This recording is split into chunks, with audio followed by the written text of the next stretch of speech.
আজ আমি আর আবির যাচ্ছি বড়শি নিয়ে নদীতে মাছ ধরতে। দেখি কয়টা মাছ ধরতে পারি।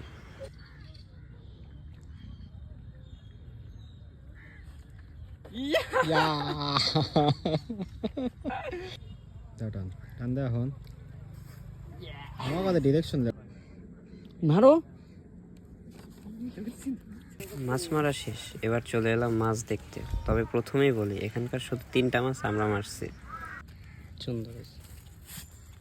আজ আমি আর আবির যাচ্ছি বড়শি নিয়ে নদীতে মাছ ধরতে। দেখি কয়টা মাছ ধরতে পারি।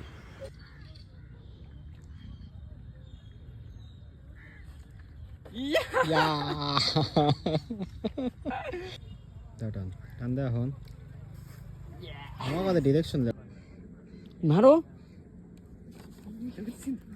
মাছ মারা শেষ, এবার চলে এলাম মাছ দেখতে। তবে প্রথমেই বলি, এখানকার শুধু